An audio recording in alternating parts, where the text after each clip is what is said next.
It was never about the noise. Abuse between siblings who should be so close isn't simple.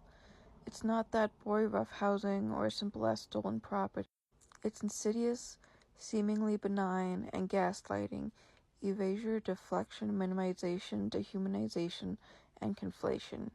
Nails, beams, boards, tiles, wires, first by small, ought to have been unable hands, then wielded with more force. A house is built. The door is closed, I am within, and the construction is too much for me. It hurts, but no one can tell. She's a good sister, a good person. She works so hard, she's so kind, and has such a veneered facade of the building erected now. It's built so well, only those few allowed within, when our experiences still small, could see. And fewer weren't blinded. I tried to tell her, after years of inexplicable discomfort, I tell her the hammering is too loud.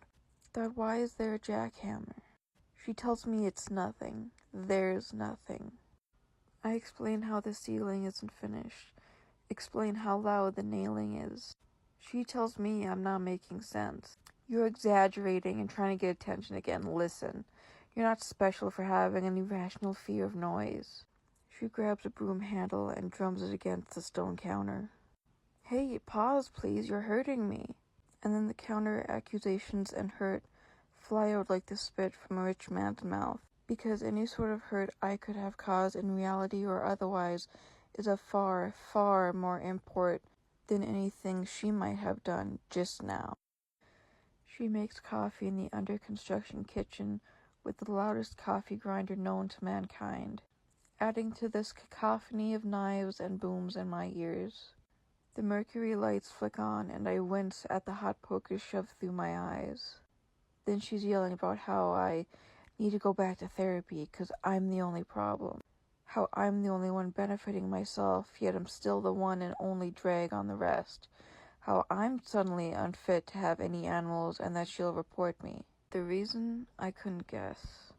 For in that head swelling with hate and accountability and incompetence, it's a hurt she passes on and on and on.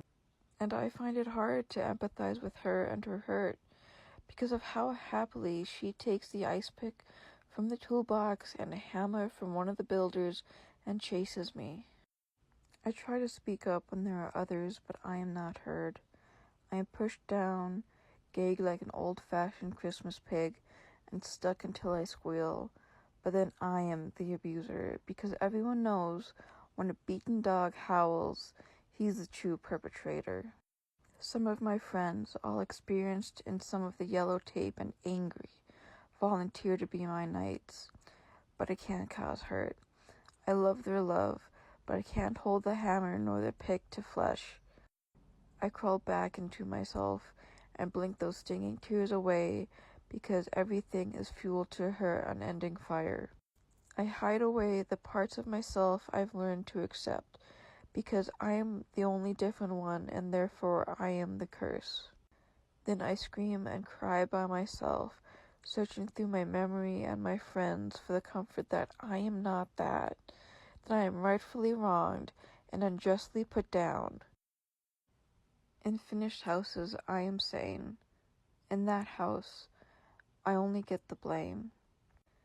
She's a good person. She's a fighter for social justice, a red-pilled feminist. She'll argue and curse for the BIPOC and women communities and cares for the disabled. Then denounce what was once our shared community, coming at me, tar hot, for all the ways I'm not a good cripple. I'm only lazy and stupid, and she flaunts her college degree again, smiling and kind to any outsiders. She tells me I'm a horrible person for not following her ideals, calls me horrible things. In retribution, she retakes up the broom handle and splits it over her knee just to make everything louder. And I know I can't complain.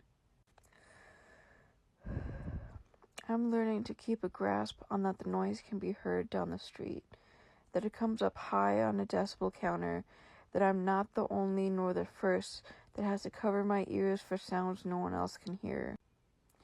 I also know it's never been about the noise.